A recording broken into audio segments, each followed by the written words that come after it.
So hello we are live now. आज मैं share करने वाली हूँ पॉलीमर केमिस्ट्री की class which is in the under of hashtag revision series. Fourth semester and second year के लिए मैंने रिविजन सीरीज स्टार्ट की है, जिसमें मैं सभी सब्जेक्ट के मोस्ट इंपॉर्टेंट टॉपिक्स को लेके डे बाय डे आपको रिविजन कराती हूँ। आज की क्लास है एनायनिक पॉलीमराइजेशन के, which is the most important topic of polymer chemistry. So without any further do let's get started. मेरे चैनल की क्लासेस में आपको लैंग्वेज इशू बिल्कुल भी नहीं होगा, क्योंकि जो क्लासेस होती हैं वो हिंदी एंड इंग्लिश दोनों लैंग्वेज के स्टूडेंट के लिए यूजफुल होती हैं। आज मैं शेयर करने वाली हूँ एनायनिक पॉलीमराइजेशन। अगर आपका पॉलीमर का कोई ऐसा क्वेश्चन है जिसके चांसेस 99.9% आने के होते हैं, वो होता है आपका ionic polymerization and anionic polymerization. Ionic polymerization पे अभी क्लास शेयर नहीं है, अगर आप चाहते हो उस पर तो मेरी नेक्स्ट क्लास आयोनिक पे ही होगी, बट आज मैं शेयर करने वाली हूँ एनायनिक पॉलीमराइजेशन क्या होती है।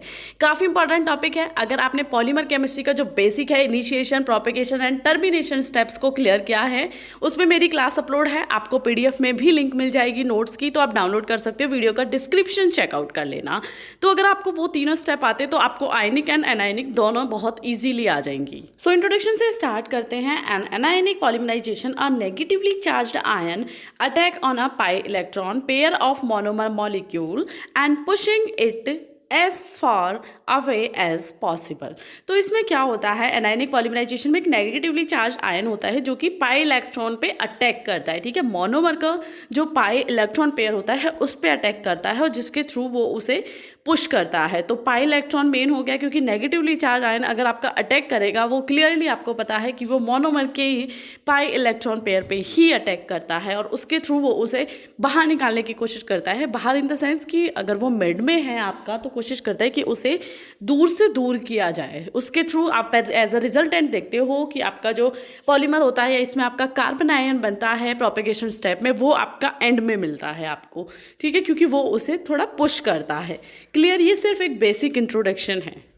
Anionic polymerisation produce synthetic polydiene rubber solution styrene butadiene rubber, जिसे हम SBR भी कहते हैं, या थर्मोप्लास्टिक स्टायरीन इलास्टोमर। तो अगर आपका यहाँ से वेरी शॉर्ट टाइप का क्वेश्चन बन सकता है कि एनायनिक पॉलीमराइजेशन क्या प्रोड्यूस करते हैं, तो उसके आंसर हैं थर्मोप्लास्टिक स्टायरीन इलास्टोमर एंड आपका synthetic polydiene rubber and solution styrene butadiene rubber. ठीक है, ये जो भी मैं नोट से आपको क्लियर करा रही हूँ, इसकी ऑलरेडी मैंने अपनी एक बुक बनाई हुई है PDF में, सभी की लिंक आपको डिस्क्रिप्शन में मिल जाएगी। अगर आप डाउनलोड करना चाहते हो आप वहां से देख सकते हो।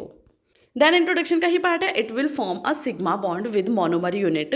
तो इसमें आपको सिग्मा जो बॉन्ड है वो देखने के लिए मिलता है। वो कैसे मिलता है वो मैं आपको इनिशिएशन के स्टेप में बताऊंगी। Then at the same time carbanion is also form. तो इसमें सिग्मा बॉन्ड बनता है, सेम टाइम आपको कार्बन आयन भी इसमें देखने के लिए मिलता है। Carbanion means negatively charge carbon atom. Carbanion, carbocation, वो आपके ऑलरेडी MSc फर्स्ट सेमेस्टर में आप क्लियर कर चुके हो, तो वो कॉन्सेप्ट आपका क्लियर होगा। अभी देख लेते हैं इनिशिएशन का स्टेप क्या होता है। इसमें फर्स्टली आप एनायन लेते हो, यानी कि इनिशिएटर, एंड देन उसकी हम रिएक्शन कराते हैं मोनोमर मॉलिक्यूल के साथ। तो अब यहाँ पे आप देखोगे कि क्या बनना है, जो मैंने आपको इंट्रोडक्शन में बताया था, सिग्मा बॉन्ड बनेगा, साथ ही साथ आपका कार्बन आयन भी बनेगा। तो सिग्मा बॉन्ड आप देख सकते हो, R जो जॉइंट हुआ है आपका, वो क्लियरली सिग्मा बॉन्ड के थ्रू हुआ है।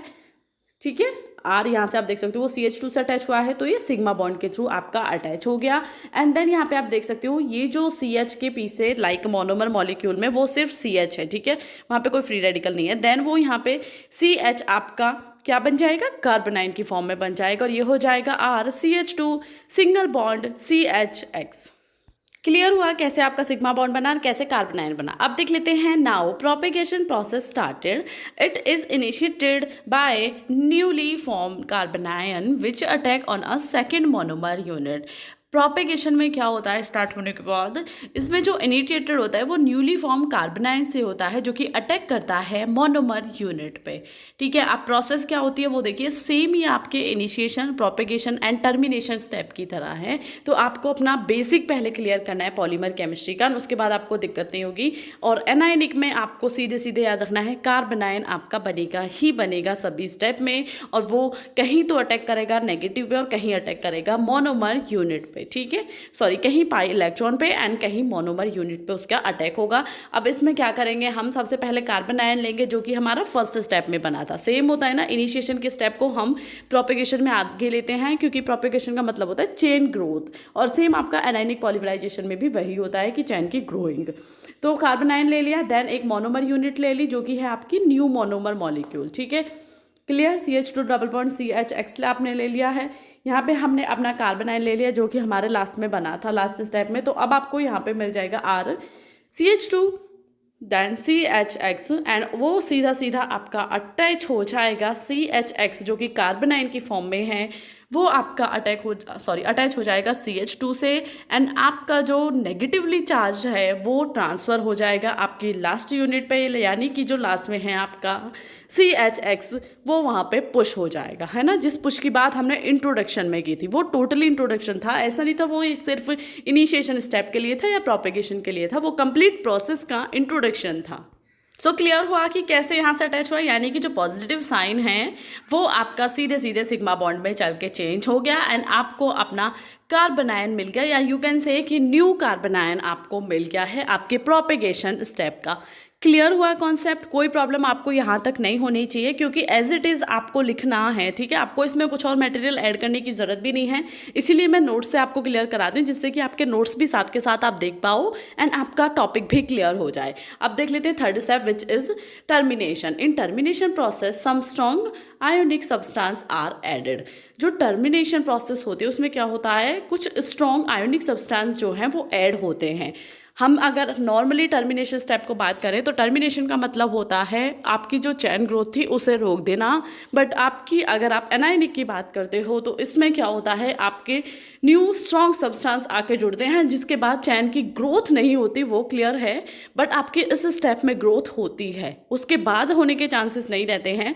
बट टर्मिनेशन में यहाँ आपके new strong ionic substance add हो जाते हैं और जिसके बाद चैन की जो ग्रोथ है, जो ग्रोइंग है, वो रुक जाती है, ठीक है। अब यहाँ पे हम क्या करेंगे, जो हमारा प्रोपेगेशन स्टेप में प्रोडक्ट था उसे लेंगे। सेम इनिशिएशन प्रोपेगेशन टर्मिनेशन में वही होता है कि जो लास्ट प्रोडक्ट है उसे लेके उसकी मोनोमर यूनिट से हम रिएक्शन कराते हैं। यहाँ पे भी आप सेम देख सकते हो, RCH2 single bond CHX then CH2 and single bond CHX in the form of carbon ion, ठीक है, वो ले लिया। देन उसकी फ्रेश मोनोमर मॉलिक्यूल से हमने रिएक्शन करा दी, वो कार्बन आयन हो गया, ये आपका फ्रेश मोनोमर मॉलिक्यूल हो गया। अब जो आपकी रिएक्शन होगी उसके बाद आपको प्रोडक्ट मिलेगा RCH2 CHX single bond CH2 than CHX single bond CH2 and CHX, यानी कि सेम प्रोसीजर होगा, सिग्मा बॉन्ड के थ्रू आपका जो मोनोमर यूनिट थी वो भी इसमें आके ऐड हो जाएगी एंड आपको एक न्यूली कार्बन आयन मिल जाएगा। क्लियर हुआ, आप समझ सकते हो कि सेम कार्बन आयन ले लिया जो कि आपका प्रोपेगेशन का प्रोडक्ट था,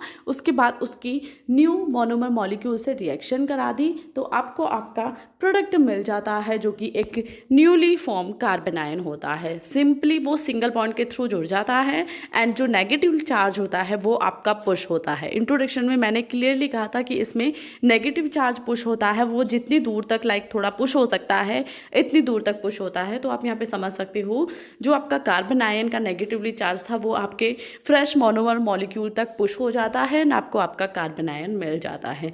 क्लियर, सो स्टेप हो गए एंड। अब यहाँ की थोड़ी सी थ्योरी देख लेते हैं। In this case initiator are generally used organo alkali compound such as ethyl sodium या ब्यूटिल लिथियम या ट्राइफिनाइल ETC, यानी कि जो इनिशिएटर यूज़ किए जाते हैं इस स्टेप में वो कौन से होते हैं। टर्मिनेशन की बात यहाँ पे हो रही है, टर्मिनेशन की प्रोसेस इन एनायनिक पॉलीमराइजेशन, ठीक है, ये याद रखना है। तो इसमें जो यूज़ किए जाते हैं इनिशिएटर वो हो सकते हैं ऑर्गेनो एल्कली कंपाउंड हो सकते हैं कोई भी, जिसमें कि आपके एग्जाम्पल है इथाइल सोडियम या ब्यूटिल लिथियम या ट्राइफिनाइल, और भी बहुत सारे हैं बट ये आपके 3 से 4 मोस्ट इंपॉर्टेंट हैं जो कि आपको करने हैं।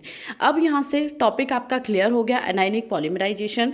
देखिए क्वेश्चन आपका ये भी आ सकता है, शॉर्ट में भी आ जाता है, आयनिक अलग पूछ लेते हैं एंड एनायनिक अलग पूछ लेते हैं, बट आपका जो लॉन्ग में आता है 10 मार्क्स का क्वेश्चन वो यही होता है कि describe the process of anionic polymerization and ionic polymerization. तो दोनों साथ में ही आएंगे, इसलिए आप कोशिश कीजिए आप बिल्कुल भी पॉइंट्स ना मिस आउट करो एंड अच्छे से क्लियर करो। आयनिक पॉलीमराइजेशन की अगर आपको क्लास चाहिए तो आप कमेंट करके बता सकते हो। ज़रूर मेरी जो कल की क्लास होगी वो आयनिक पॉलीमराइजेशन पे ही होगी।